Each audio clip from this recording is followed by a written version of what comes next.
ಹಾಸನ ಜಿಲ್ಲೆಯಲ್ಲಿ ಹೃದಯಾಘಾತಕ್ಕೆ ಸರಣಿ ಸಾವುಗಳು ಸಂಭವಿಸ್ತಾ ಇರುವಂತಹ ಪ್ರಕರಣಕ್ಕೆ ಸಂಬಂಧಪಟ್ಟಂತೆ 2 ಪ್ರತ್ಯೇಕ ತಜ್ಞರ ಸಮಿತಿಯನ್ನು ರಚಿಸಿರುವಂತಹ ಸರ್ಕಾರ, ಆರೋಗ್ಯ ಇಲಾಖೆ ಮತ್ತು ಜಿಲ್ಲಾಡಳಿತದಿಂದ ನೇಮಕ ಮಾಡಲಾಗಿದೆ. 2 ಸಮಿತಿಯನ್ನು ರಚಿಸಲಾಗಿದೆ. ಜಯದೇವ ನಿರ್ದೇಶಕರ ನೇತೃತ್ವದಲ್ಲಿ 1 ಸಮಿತಿಯನ್ನು ರಚಿಸಲಾಗಿದೆ. 10 ದಿನದಲ್ಲಿ ವರದಿ ಸಲ್ಲಿಸುವುದಕ್ಕೆ ಆರೋಗ್ಯ ಇಲಾಖೆ ಸೂಚನೆಯನ್ನು ನೀಡಿದೆ. ಹಾಸನ ಜಿಲ್ಲಾಡಳಿತದಿಂದ ಪ್ರತ್ಯೇಕ ಸಮಿತಿಯನ್ನು ರಚಿಸಲಾಗಿದೆ. ಡಿಎಚ್ಒ ಅಧ್ಯಕ್ಷತೆ ಸಮಿತಿಯಲ್ಲಿ ಹಿಮ್ಸ್ ನಿರ್ದೇಶಕರು, ಆರೋಗ್ಯ ಅಧಿಕಾರಿಗಳು ಸೇರಿದಂತೆ 5 ಸದಸ್ಯರು ಈ ಒಂದು ಸಮಿತಿಯಲ್ಲಿ ಇರಲಿದ್ದಾರೆ. 1 ವಾರದಲ್ಲಿ ಅಧ್ಯಯನ ವರದಿ ನೀಡುವಂತೆ ಸೂಚನೆಯನ್ನು ನೀಡಲಾಗಿದೆ. 2 ಸಮಿತಿಗಳನ್ನು ರಚಿಸಲಾಗಿರುವಂಥದ್ದು. 2 ಪ್ರತ್ಯೇಕ ತಜ್ಞರ ಸಮಿತಿಗಳನ್ನು ಸರ್ಕಾರ ರಚಿಸಿದೆ. ಆರೋಗ್ಯ ಇಲಾಖೆ 1 ಸಮಿತಿಯನ್ನು ರಚಿಸಿದೆ. ಮತ್ತೊಂದು ಕಡೆ ಜಿಲ್ಲಾಡಳಿತದಿಂದ ಮತ್ತೊಂದು ಸಮಿತಿಯನ್ನು ರಚಿಸಲಾಗಿರುವಂಥದ್ದು. ಜಯದೇವ ನಿರ್ದೇಶಕರ ನೇತೃತ್ವದಲ್ಲಿ 1 ಸಮಿತಿಯನ್ನು ರಚಿಸಲಾಗಿದೆ. 10 ದಿನದಲ್ಲಿ ವರದಿಯನ್ನು ಸಲ್ಲಿಸೋದಕ್ಕೆ ಸೂಚನೆ ನೀಡಲಾಗಿದೆ 1 ಸಮಿತಿಗೆ.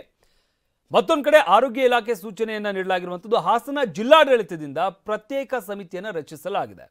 ಡಿಎಚ್ಒ ಅಧ್ಯಕ್ಷತೆಯ ಸಮಿತಿಯಲ್ಲಿ ಹಿಮ್ಸ್ ನಿರ್ದೇಶಕರು, ಆರೋಗ್ಯ ಅಧಿಕಾರಿಗಳು ಸೇರಿದಂತೆ 5 ಸದಸ್ಯರು ಇರಲಿದ್ದಾರೆ.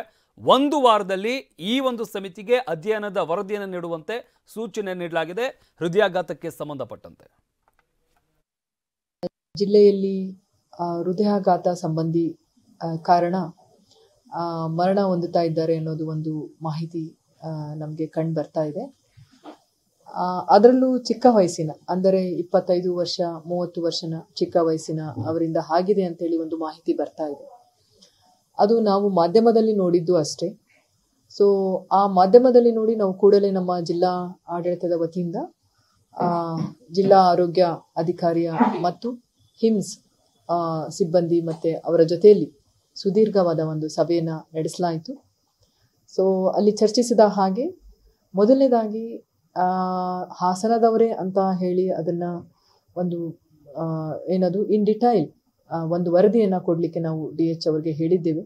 ಒಂದು ಸಮಿತಿಯನ್ನು ರಚಿಸಿದ್ದೇವೆ. DHO ಅವರು ಮತ್ತು ಮೆಡಿಸಿನ್ ಡಿಪಾರ್ಟ್ಮೆಂಟಿನ ವೈದ್ಯಾಧಿಕಾರಿಗಳು, ಹಿಮ್ಸ್ನ ಡೈರೆಕ್ಟರ್ ಒಳಗೊಂಡಂತೆ ಒಂದು 5 ಜನದ ಒಂದು ಸಮಿತಿಯನ್ನು ನಾವು ರಚಿಸಿದ್ದೇವೆ. ಮೊದಲನೇದಾಗಿ ಅವರ ಮೃತಪಟ್ಟವರ ಬಗ್ಗೆ ಮಾಹಿತಿಯನ್ನು ಸಹ ನಮಗೆ ಕಲೆ ಹಾಕಲಿಕ್ಕೆ ಹೇಳಿದ್ದೇವೆ.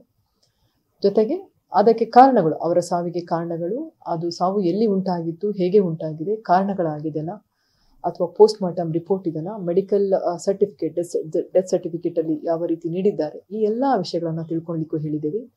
ನಾನು ಸಾರ್ವಜನಿಕರಲ್ಲಿ, ಅದರಲ್ಲೂ ನಮ್ಮ ಹಾಸನ ಜನತೆಯಲ್ಲಿ ಕೇಳೋದು ಇಷ್ಟೇ, ಪ್ಯಾನಿಕ್ ಆಗೋದು ಬೇಡ, ಗಾಬರಿ ಆಗೋದು ಬೇಡ. ಈ ಎಲ್ಲ ಅಂಶಗಳ ಬಗ್ಗೆ ಪರಿಶೀಲನೆ ನಡೆಸಲಾಗುವುದು. ಅದರ ವರದಿ ಬಂದ ನಂತರ ನಾನು ಸಂಪೂರ್ಣ ಮಾಹಿತಿನ ತಮಗೆ ನೀಡ್ತೇನೆ. ಅವರಿಗೆ 1 ವಾರದ ಒಳಗಾಗಿ ಸಲ್ಲಿಸಿ ಅಂತ ಹೇಳಿದ್ದೇನೆ. ಮುಂದಿನ ಸೋಮವಾರದ ಒಳಗಾಗಿ ವರದಿಯನ್ನು ಸಲ್ಲಿಸಲಿಕ್ಕೆ ಅವರಿಗೆ ನಿರ್ದೇಶನ ನೀಡಿದ್ದೇನೆ.